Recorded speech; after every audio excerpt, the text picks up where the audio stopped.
Siyabonga bantwana basekuphameni. Nkosi yasekuphameni. Bengicela ukuthi ngibeke amazwi amafishane ukuchazela abantu baseThekwini ukuthi lo muntu esihlangene ngaye wavela kanjani nokuthi lenkolo yavela kanjani. Inkulumo yami bengiyibhale ephepheni kodwa ngiyibhale ngesingisi angiseze ukuyifunda.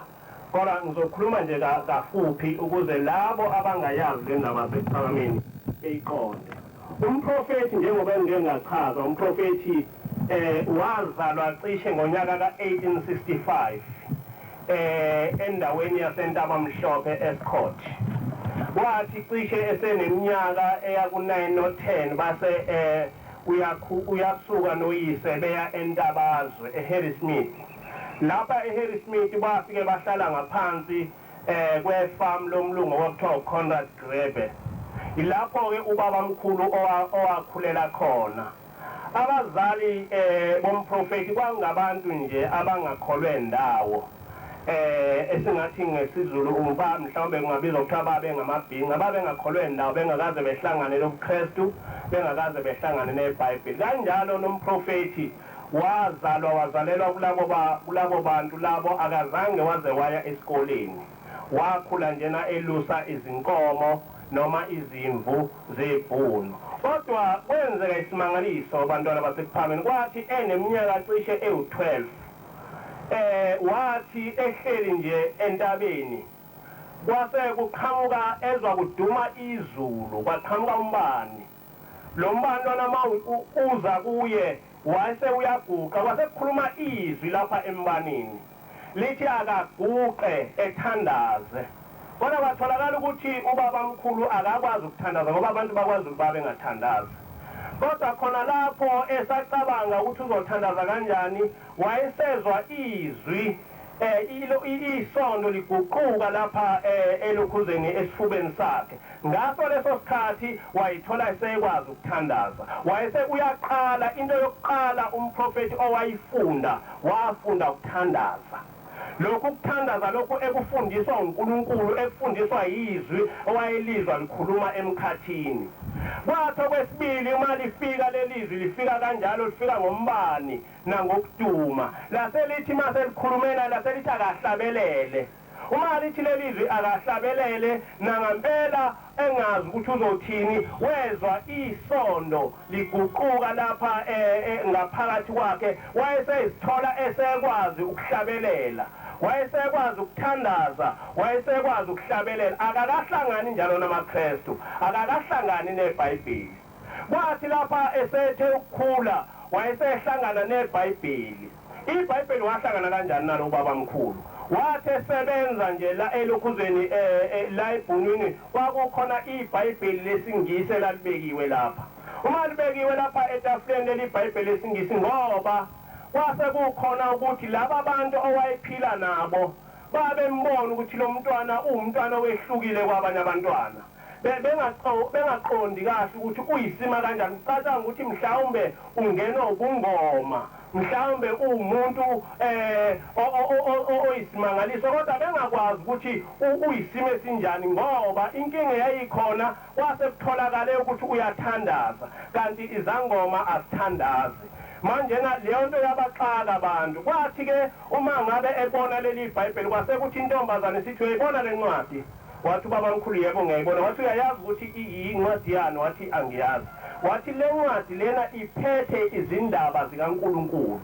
Wathi mayethi uphethe izindaba zikaNkulunkulu washawa uvalo ngoba wacabanga uNkulunkulu lo ohlale ehlangana naye entabeni.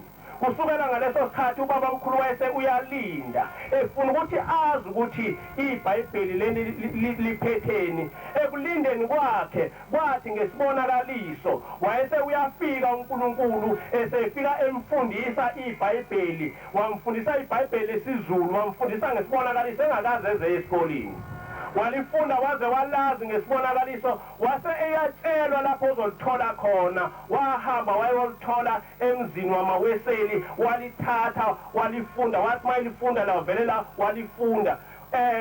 iBhayibheli laseliba ishoba likababa mkhulu noma lapho wayehamba khona wayephethe iBhayibheli ethandaza wathi eqala azi yonke into esekwazi ukuba yonke into ethi uNkulunkulu ekhuluma naye ekhulume naye ethi mayengayizwa kahle lento bese ethi uNkulunkulu hamba uyobheka encwadini ethize bese uyoyifunda lencwadi bese uShembe uyayazi yonke lento ngakho ke lobu uNazaretha wayese uyakwakha uShembe wakwakha kanjani uShembe uNazaretha wakhiwe phezu kwesisekelo ezintathu okokuqala uNazaretha kwakhiwe phezu kwesisekelo somthetho kaMose owakhelwe eBhayibhelini noma eTestamenteni elidala okwesibili uNazaretha wakhelwe phezu kwemfundiso kaJesu imfundiso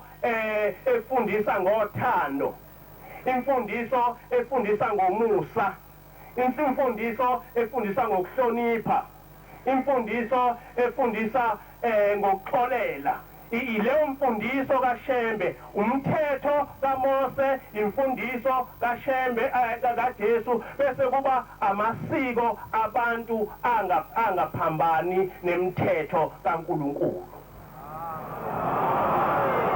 lamasiko abantu yini uShembe wasebenzisa umthetho kaMose ukuthi akhe ubuNazaretha kungenxa ukuthi lenkolo lena ikholelwa kuNkulunkulu oyedwa lo nkulunkulu lona owafika noMose othi uShembe ngoba kwakuyilo uNkulunkulu owafika noMose umthetho awukwazi ukushintsha ngakho ke iconstitution noma umthetho sisekelo waleli bandla njengoba esho ubaba mkhulu ethi gcinani umthetho kaJehova owayiloba ngenceku yakhe uMose leli bandla ke laselakhelwa phezu kwalo mthetho yini uShembe wathi mangabe eqhubeka wakha lobuNazaretha ngemfundiso kaJesu wakha uShembe ubuNazaretha ngemfundiso kaJesu ngoba vele uJesu owacela uShembe ukuba ezemhlabeni wathi mayemcela wathi uyofike enifundise lokho enginitshele khona anitshele nokuzayo bonke wathi angeke ngihambe uma engafiki lona wayese eza uShembe ecelwe nguJesu imfundiso kuNazaretha isiba imfundiso eyakhelwe phezu kwemfundiso kaJesu yini uShembe eyenza ukuthi ebese enza ubuNazaretha ekwakhele phezu kwamasiko abantu kungenxa yokuthi lobu uNazaretha akwetshele akufikanga nelokhuza nezizwe omnye umlungu wathi people must know that Shembe was converted by nobody but by God uShembe akazange ayikho imissionary eyake afike yafundisa uShembe uShembe wafundiswa uNkulunkulu kungakho njena iBhayibheli kithi lisupporta uNkulunkulu ngoba uShembe wazi uNkulunkulu wayesemfundisa iBhayibheli kanti amakholwa azi iBhayibheli bese libafundisa uNkulunkulu lokhu ke ukuthi uShembe efundise kanjena efundise ngamasiko ukuthi lobu buNazaretha kubuNazaretha okwakhelwe eAfrika uNkulunkulu wathi mayefika kithi wangasenza sababantwana bebenye indlu step children wenza ukuthi efike ekhulume nathi ngqo ngaleyo ndlela uma lesi sivumelano sobuNazaretha akusona isivumelwano esiphakathi kwaNkulunkulu nabantwana bakwaIsrayeli kodwa isivumelwano esiphakathi kwaNkulunkulu nabantwana bakasenza ngakhona uma thina sithandaza asithandazi ngoAbraham noIsaac noJakobe kodwa sithandaza ngoNkulunkulu kasenza ngakhona noDingana noShaka thina sibiza uNkulunkulu asimbizi uNkulunkulu waseJerusalema kodwa sibiza uNkulunkulu wasephalameni uma thina siya entabeni asiye entabeni eSinayi kodwa siya entabeni enhlangakazi ngani na ngoba uNkulunkulu wafika ngqo wazokwakha inkolo lapha le nkolo is not a sister church of any Christian church leli sonto liyisonto lalivele lizoba khona ngisho ubuKristu babungafikanga ngoba uNkulunkulu wafika waqonda wathi ngqo wenza phambi kwethu uShembe khona enye into engifuna ukuba sengigcina ngiyibeke ngiyichazela abantu abangayiwo amanazareth ngoShembe ukuthi uShembe uyini ngoba inkinga enkulu ukuthi abantu abazi ukuthi uShembe uyini. Ngo-1931 uthi ubaba mkhulu, bata bami sengihlale nani iminyaka ewu-25 kodwa aningibuzi ukuthi ngingubani nokuthi ngivelaphi nokuthi ngiyini. Anazi noma ngiyindiya, anazi noma ngiwumlungu opendiwe nje wafana nani, kodwa mina ngimdala ngangikhona ngesikhathi sikaMose. Le ngilosi uMose owayikhuluma naye esihlahleni kwakuyimi. Uthi-ke mayiqhubeka umprofethi uthi kumnandi lapho engimisa khona. Umani ngase nifike khona bese ngikubuyisele emuva bese ngithi thatha umese uzinqume ukuze uyofika laphana, angeke kungabaze ukuthi uzinqume ukuze uyofika kule ndawo. Uthi kodwa mina angiyi lapha kule ndawo lena. Engikwazi ukuthi umprofethi uhlala emkhathini abese ebheka isizwe ozothumela kuso esidukile endleleni kaNkulunkulu. Uthi mase sikhethiwe leso sizwe uNkulunkulu wasikhetha ukuthi hamba uye kulesa sizwe engifuna ukuthi usilungise. Uthi-ke umprofethi kuyabe kuleso sizwe bese kubhekwa intombi nensizwa enenhliziyo elungile enganasici. Ebese umprofethi uyehla ewumoya bese uyazalwa kulaba abantu behlanganiswe bese uyazalwa. Uma esezele umprofethi bese uyakhula njengaba abantwana engazi ukuthi uwumprofethi. Bathi ngesikhathi esefika isikhathi sokuthi uNkulunkulu emsebenzise ebese uyazibona ebese uyakhumbula ukuthi hawu nakho lapho engake ngaba khona, nakho lapho engaba khona, nakho lapho engaba konke lokhu kukhumbula ngenkathi esewumprofethi. Uthi-ke nami batabami ngingumprofethi wasemandulo sekungokwesihlanu ngifika lapha emhlabeni. Uthi-ke uShembe uma esehamba emhlabeni uthi batabami kwakumhla ka1 May 1935 ntambama ezohamba emhlabeni ngakusasa. Uthi inyama yami ikhathele izolala ethuneni. My flesh is tired and is going to lay in the grave. Kodwa umoya wami uzovuka wembathe inyama entsha ngoba kwaphakade ngangizelwe nanini ngizoba khona. My spirit will rise and cover the new flesh. From time immemorial I was born and forever I shall be. Uthi-ke umprofethi uma esekhuluma lento uzama ukuchaza into amaKristu ehluleka ukuyazi ukuthi uShembe lona uyisimo esinjena. uShembe umoya. Lo moya lona awehla engakababikho umprofethi uIsaiah Shembe wafike wahlala kuye. Wawususebenza ngaye, wasebenza ngaye lo moya. Lo moya igama lawo lo moya uShembe. Wawusufika nomoya uhlala kuShembe esebizwa umprofethi Isaiah Shembe ukuthi uShembe ngoba kwakusukela kwamoya owumprofethi ohlala emkhathini.